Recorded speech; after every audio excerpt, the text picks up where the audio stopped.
Sorare have just announced a brand new Premier League focused competition from November to December where there's over $500,000 of cash rewards available. Today I'm going to go through 4 players in each position that I think would be very valuable to add to your team for this competition. The key part to note about this is it's a cap to 70 competition, so the last 15 averages of all of your players in your 5-man team have to add up to 270 or less points. Why that information is key is because it allows people with better knowledge to compete higher up with people on bigger budgets. You're looking for people that are going to outperform their averages as well as just some consistent high scorers. Starting off with goalkeepers, we're looking immediately at the last 15 cap and recommending Alfonso Areola for £32 in limited. The reason I like Areola as a selection is because of my general goalkeeper selection criteria. If you're looking to perform at the very highest level on this short competition where you need to perform well in individual game weeks, you're looking for players that are going to put up big scores. That's no surprise. But in order for a goalkeeper to get a big score, they need 2 components. They need to make a lot of saves or a lot of AA score, and they need to get decisive. And the only real decisive, or the most likely one, is a clean sheet. So you're looking for a clean sheet with lots of saves, and that's what West Ham can offer you on certain games. Now, I'll be the first to admit, if we're looking at the Premier League, West Ham have an 8% clean sheet record. It's not very good. You're not going to get that decisive action very often. But I do think they're underperforming in terms of clean sheets. And then on top of that, to compound that, looking at the Man City game, he's got 52 points with 37 AA, but he conceded 3 goals. He got a negative decisive. And that's why I think across some of these easier fixtures, Burnley are an easy side this year. Crystal Palace don't score many goals. Fulham aren't at their best form. I think he could be a great selection for this short-term period. In addition, he has played every single Premier League game, but I do also like to raise some of the risks. He has been dropped in the Europa League against Panathinaikos. So Fabianski, he's played a lot of Premier League games. There is a slight chance of getting dropped, but for me, Areola's pretty nailed. And when we're discussing nailed goalkeepers, our second choice of Jordan Pickford doesn't get more nailed than him for his price range at £45 in limited.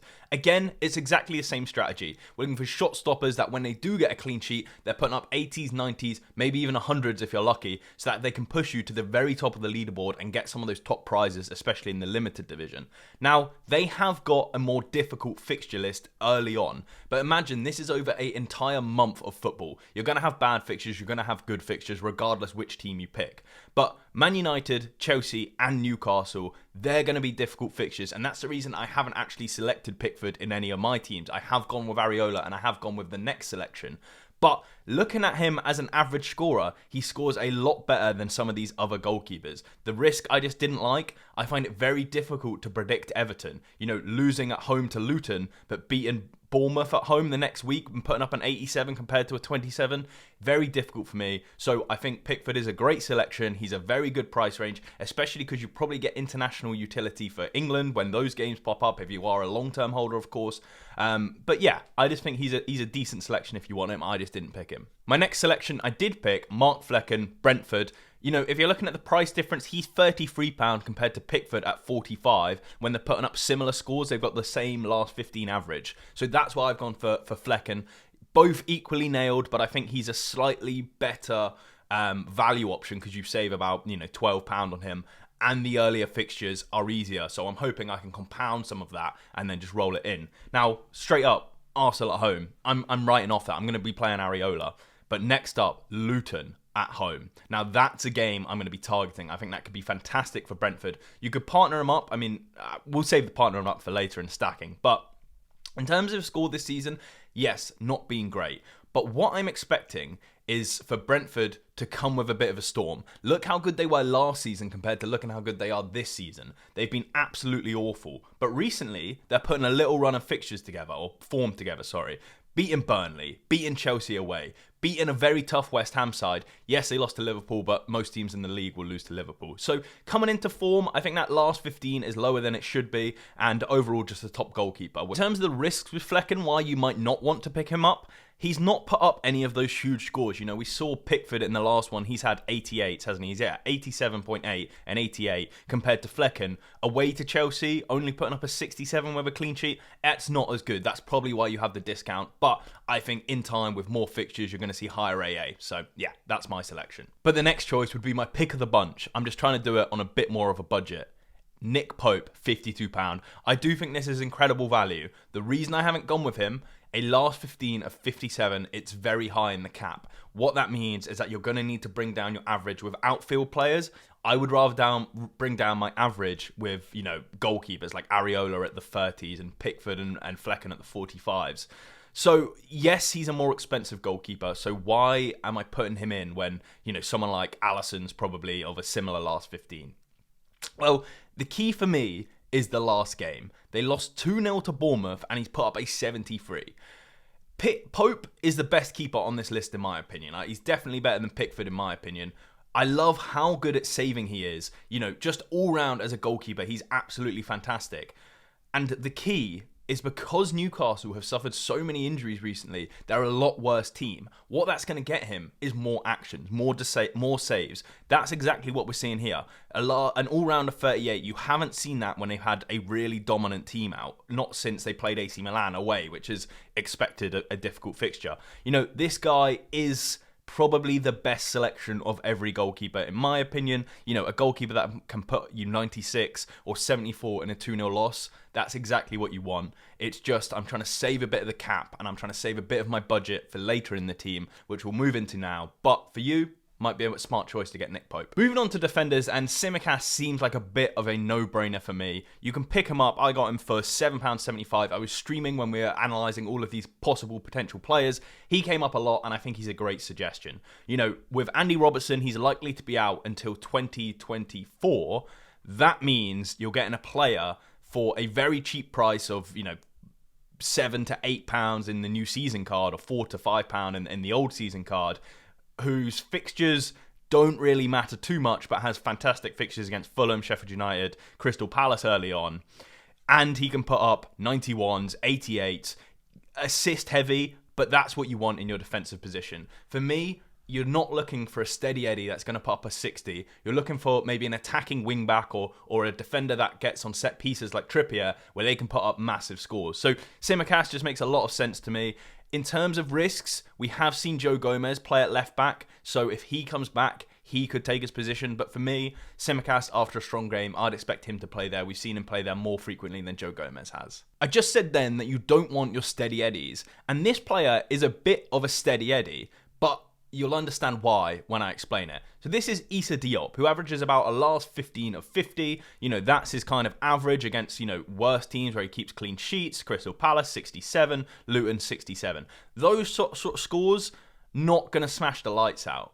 But Musa Diogo's injured, and who's replaced him is Calvin Bassey. For £3.50, or in the new season cards £4.50, you can pick up a last 15 of 34. Now, I think this is good value, because what it allows you to do is play worse players here, where maybe you can go out and put an absolute monster in the team, like Trent Alexander-Arnold or Kieran Trippier, because those averages together will allow you to put monsters in this team, whereas usually a Cap 270 team isn't going to allow that. Now, Diop's expected to be back, I think, sometime in December, so you're not going to get full utility out of Bassey.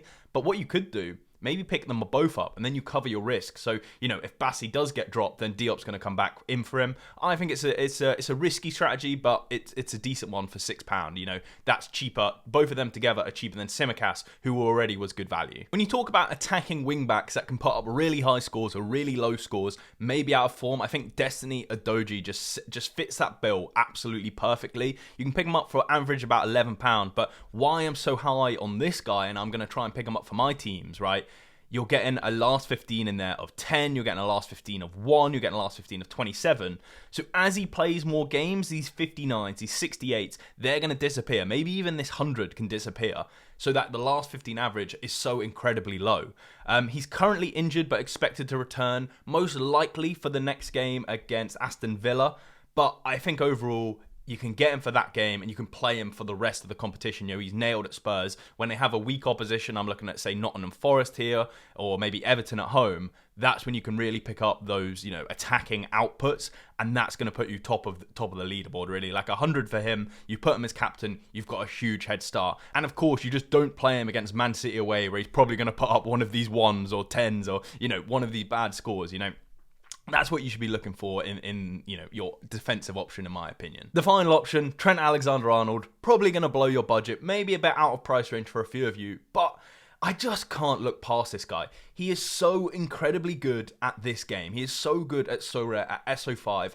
I have to have him in this team. You're going to need someone that you can captain, that can get you hundreds, like we saw with Udogie, but Trent's going to do it far, far more often. You know, looking at the scores recently, he has a last 15 of 64, but that's with no assists, nothing like that. The only annoying thing is he has just put up an 84 against Malta. It did really annoy me.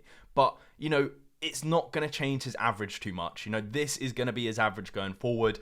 It is going to take up a huge points cap, but if you're playing a Diop or a Bassi, it's going to, you know, allow you into the competition. So I think, you know, his output, he should be getting a couple of assists here and there, and he hasn't got them. So when he does get them, it's a guaranteed 100, and that's going to put you at the very top of the leaderboards. It's not, you know, an out there selection. And on top of it, what's really forced me, these fixtures, I love them. Fulham, Sheffield United, Crystal Palace, that run can just get you so hyped and get you so much utility. A pricey one, but you have to include pricey options if you're trying to win. Our first midfielder selection is Jacob Ramsey of Aston Villa. Why I like him is that he's a top talent that has been injured and is likely to return to the team soon. Now, I'm not exactly sure when he's going to return, but I'm told it's going to be quite short. You know, he's expected to be back in the next couple of games, let's say. Whether he gets straight into the starting spot, where he plays, it's all a bit unknown, but he's such a top talent. When he's back fit, he's going to be in the team. That's my opinion. And when he's back in the team, you're getting scores like this. But you're picking him up with an average of 42. He got it, you know, recently enough, so I don't think it's going to fall off the last 15 map. Yeah, you're going to at least get 4 games where you can use him for very low averages. At the cost of, I think I picked mine up just recently at a very, you know, out there price. I just wanted to bank him for £10.83. Realistically, you can pick him up for cheaper at like £8. I've just, you know, paid a bit over the top, to be honest, because I'm doing this a little bit late. He just seems like a great option to me. Keeping on the trend with injured players expected to return shortly, Martin Odegaard expected to make the first game of the season, or the first game after the international break, I should really say.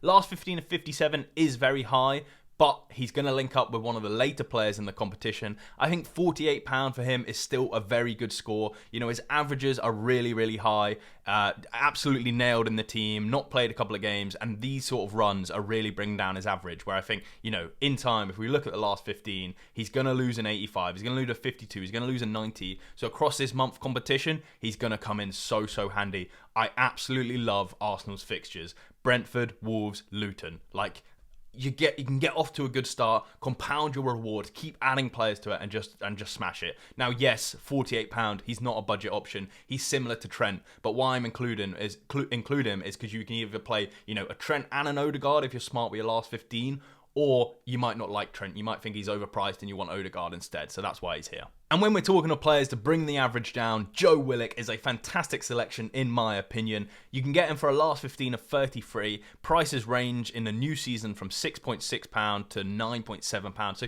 in that range, seems like a great selection. The injury crisis at Newcastle, as I discussed before, it's gonna, you know, not leave him nailed, but he's gonna be playing a lot more minutes. I'm expecting him to start. And when he does, putting up 54s in a loss against Bournemouth, it's really solid. He's gonna get AAA. The scary point with him is people for returning from injuries, but I'm not seeing that coming up too often at Newcastle. I think that most of them are coming back in 2024. And the tough fixtures, like you're playing Chelsea. Like, I know PSG isn't scored, but he's probably going to play there. Man United, Everton, Arsenal. It's a tough run of fixtures, but because he's a midfielder, because he's a really low cap, I think you can get away with it in this competition. One player I've been very close to buying, but I think I'm deciding against it overall. Still a great selection, Douglas Luiz. You can pick him up, £21. I think that's more old season card. Realistically, the new season you're paying about 40. So definitely on that high price range again. But why I like him, look at this, 100, 98, 89, 90, 91. There, I'm pretty sure all with decisive actions, or 2 in this case, but what it allows you is a centre mid that this season has had great attacking outputs, and when he gets those attacking outputs, you're getting the high scores. So it protects your downside, because he averages about, you know, 57, 58 on an average game. Gets that decisive action, it's going up to your 90s, your 80s. That's what you're looking for. I really think he's a good option. What I don't like is there's a risk for me that he's outperforming his averages. He's overscoring. He's getting too many goals, too many assists compared to his average. So maybe he's returned to the mean a little bit. So we'll see if that's true, but a good selection, no doubt, if you do pick him up. My first forward selection is Musa Diogo. A last 15 average of 49 doesn't reflect how good this guy is on the pitch. He has been underperforming. You know, you can look at these scores yourself and you see, you know, 1 goal in the last 8 and very low scores. he is underperforming. But they're the sort of players that you're looking for where you know he's underperforming. You're saying he's got serious talent, but right now he's just not showing it. That's someone I like to pick up. Forwards are going to be slightly more pricier, so £15 is a good option. I think that's the average. You're going to need to pay about 30. So he has got a good, high price premium for him. So all these new season cards have a price premium. This one, it's double. So this could be that player that you get in an old season card where you get maybe his Leverkusen card. You pay £15, save yourself the double price, because you can still roll out 4 of the new season cards with 1 old season card. As long as they're a Premier League player, you can play them. But, I've spoke about, I think Aston Villa have reasonably good fixtures, nothing too crazy. But yeah, I just expect him to outperform his average, so decent price. We spoke about Newcastle's injury crisis. We haven't really spoke about Tottenham's injury crisis. They are struggling this season as well. Brennan Johnson looks to be getting a more nailed starting spot now. So for a Tottenham output where Ange Ball is just attack, attack, attack, I think a last 15 of 40 could be absolutely huge. On top of that, the market hasn't really recognised it too bad either. £12 to £19. So yeah, although the scores look absolutely awful, if you look at like a consistent run of playing, and this at Nottingham Forest, 75, 77, 60, 78. The risk, he doesn't have the best AA game, and I do like my forwards to have a good, all-round score. And they've got a tough run of fixtures, especially for attacker. But let's be realistic here. For a £15, you can get a last 15 of 40 with someone that's nailed to play in one of the best teams in the league. The risk for me is that Richarlison could return and play on this left wing spot, but he's also injured at the minute, and I think he's out till December, I read. So you're still getting decent output anyway, and the way Richarlison's been playing, he's not going to just guaranteed to come back into the squad. So I think you're getting really good utility for his price, and someone I'm looking to pick up. The next player is my selection of the whole video. I've actually gone out and got 2 of this guy. I was that impressed by these sort of statistics. Gabriel Jesus, a last 15 of 47, playing for Arsenal at a cost of £21 on average. I picked mine up for 37 and 35. I've gone all out to get this guy. He's expected to be back for, Brazil's Wednesday game against Argentina. So for the Saturday or Sunday game, whichever day Arsenal play, I think he's almost guaranteed to be back and fit. Huge risk, obviously. He gets injured against Argentina. I'm very nervous of that, but it's one game at the end of the day. Then after that, Brentford away, you can get attacking output. Wolves at home, so much attacking output. Luton away, so much attacking output. I think if you link him and Odegaard, that's what I'm trying to do. That's going to be my go-to strategy. I'm absolutely loving it. If I can fit in a Brennan Johnson and a Trent, or some combination of low 15 averages, I think it could be an absolutely smashing team, which is why I've gone out, put a little bit more money into the platform, and gone and bought a selection for this team. $500,000 on the line here. It's a huge sum of money that I think you should be trying to take advantage of. These sort of competitions don't come up very often. And the fun of it is going to put so much more interest in the Premier League for me. And not more can be said except for Gabriel Jesus. Running Gabriel Jesus close to the selection of the video, Luiz Diaz of Liverpool. Why I love Diaz is that the last 15 average is so incredibly low. He's been struggling with personal issues which have really brought his minutes down, but he's playing like a man possessed at the minute. This performance against Brazil, maybe his best game ever. But playing for Liverpool, he's going to get those attacking outputs. I think they have decent run of fixtures in the middle of December here, where you're seeing Fulham, Sheffield United, Crystal Palace. I think he's a more likely to start selection than a Gakpo or a Nunez. I think he's, second in line to Salah, really, in terms of on the fixture list for attackers. The risk for him is that rotation risk. You can have a really good fixture against, Sheffield United or Fulham, and he's on the bench. But, he comes off the bench and gets outputs as well. 7 minutes against Luton here, and he got the goal. So, not the end of the world. I think he's someone I'm going to look to try and pick up, but I'm running my budget pretty thin at the minute. If you can, drop this video a like. It supports the channel so much. And going one step further, if you are interested in my trip to RB Leipzig, that would make me so happy. We're pushing for 1,000 views on that video. And yeah, it's just what I love creating. So, hope you like this video. All the best to you. Cheers.